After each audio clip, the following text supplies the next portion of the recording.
Hello everyone, this is our second lesson in VLOOKUP. So we're going to be using the same data that we used in the first VLOOKUP lesson.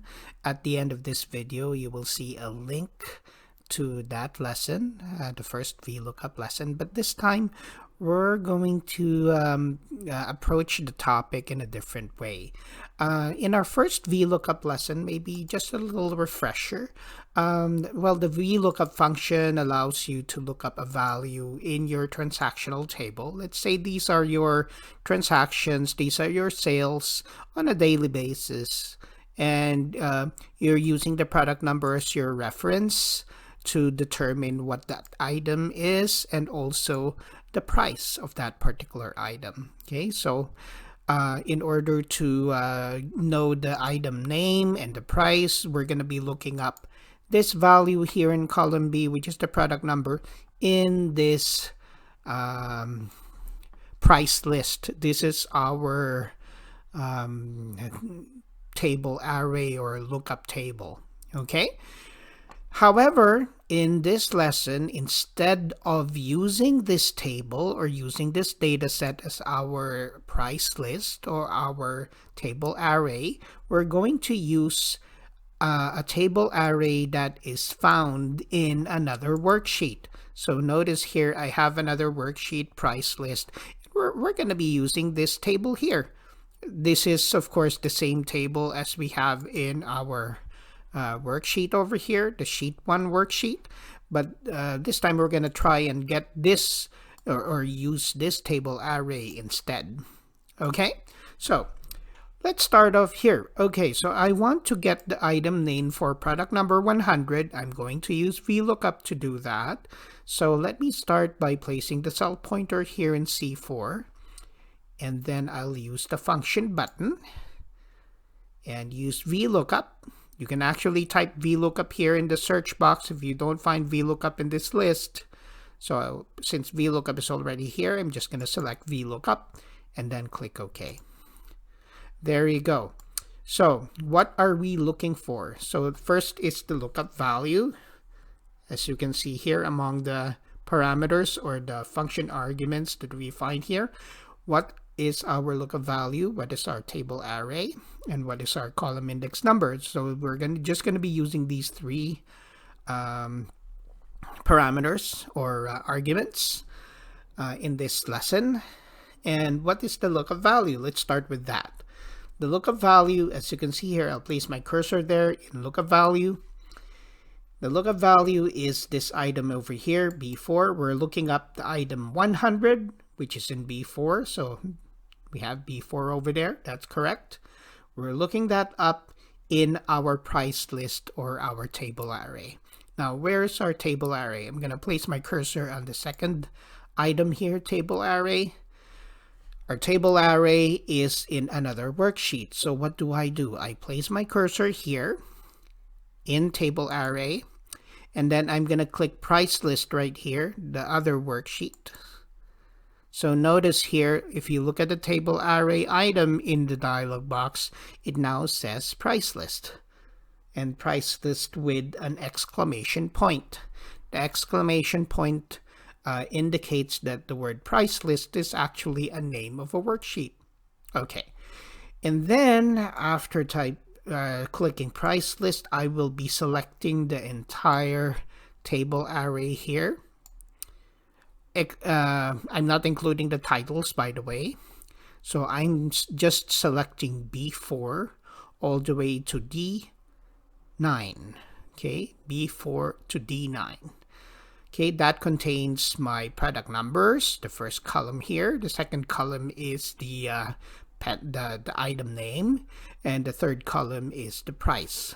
Okay, so as we have done in the first lesson of VLOOKUP, what we will be doing is we will be placing the dollar symbols for each of these cell addresses here. For example, we have here B4 to D9. We can type in the dollar symbols, so it becomes $B, $4, $D, $9, or you can just select that bit, B4 to D9, okay, just like what we did in the previous lesson.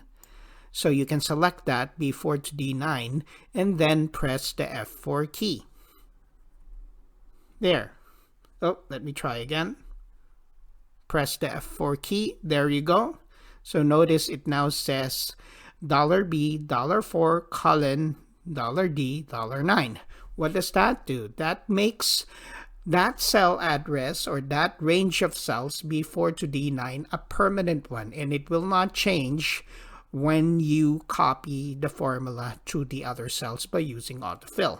Okay, because the tendency of Excel is that if you're copying formulas, the cell references in that formula will always follow or use the relative positions of the cells that are in that function. Okay, so in order for a particular set of cell addresses not to change, we can use these absolute notations or absolute symbols, the dollar symbols. Okay, so that's $B, $4, colon, $D, $9.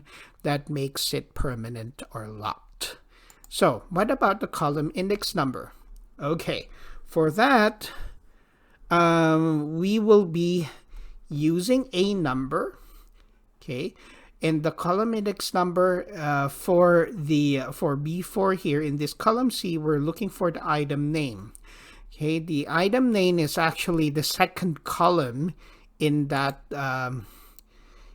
table array. If I'll just place my cursor back here in table array, and notice that we want to get the name, right? And the name is on the second column. Therefore, in the column index number, I will just be typing number 2 because we want to retrieve column number 2 in this table array.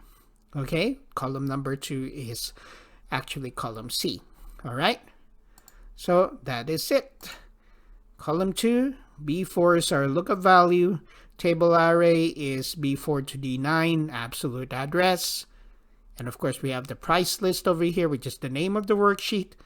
And we have the column index number 2 here to retrieve the item name from the table array. That is good. I'll click OK. There we go. So notice we have the pencil here. I'll just click and drag downward, and we have the different items that were retrieved from our lookup table found in price list. Now actually this one is not, we're not using this anymore, so I'm just going to delete that. Okay, that doesn't have any effect on our formula here because our formula is, or rather our function is using the price list worksheet, and it's using the B4 to D9 data set or data range to retrieve the values that are needed, or in this particular example, it's trying to get column 2, which is the name of the product number 100, okay, in this particular function. Now let's try again. Here with price, we're going to use VLOOKUP once again. I'm going to go back to the function button. VLOOKUP. Lookup value is the same. We're looking up this column here, in this case B4. And we're looking this up in our table array found in price list. So I'll place my cursor here and go to price list. Select the cells that are I'm going to be using as my reference table or my lookup table. And that is B4 to D9, right? And I want B4 to D9 to be permanent. So I'm going to select B4 to D9, and I'm going to turn that into, I'm going to press F4 while that is selected. So it becomes $B, $4, colon, $D, $9, making this cell range a permanent one that does not change even if we copy the formula to other cells. Okay, column index number. Now this time we want to retrieve, let me zoom out.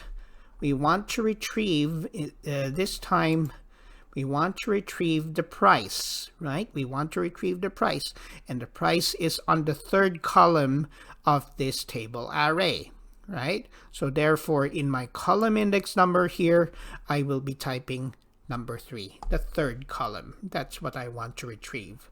If I click OK, that's $1.50. Let me just copy that using autofill. There you go. You get the prices. Let me just edit the formatting here so it looks more like money, right? So this is $1.50 for pencil, $2 for a ball pen, $5 for a brush. If you take a look at our price list, that should be the same prices as you can see here. One other thing I'd like to point out, just like in lesson 1, the first column of our table array is sorted in ascending order, and that's a good way to organize our table array, okay, in order for the function to work properly. Now, I think I'm just going to be completing this worksheet by putting in the amount, because we have here the quantities as well. So we're in this transaction, 2 pencils were bought. So how's that? That's just going to be an easy formula. So let me just type an equal and the price, which is D4, times, which is an asterisk, times the quantity, which is E4. That's it. That's $3, right? D4 times E4. That's correct. Yeah. Okay. So let me just click this cell and copy that formula, or yes, this formula here in F4, and then just use autofill to extend that formula to the other cells downward. So now here there are 3 ball pens that were sold. That's $6. There were 8 brushes, $5 each, and that's $40. So it looks like our functions and formulas are working quite well over here. Okay, so hopefully this gives you a little more idea how to use VLOOKUP in your worksheets, and good luck with using VLOOKUP in your day-to-day work with Excel. Have a great day, everybody. Thank you very much.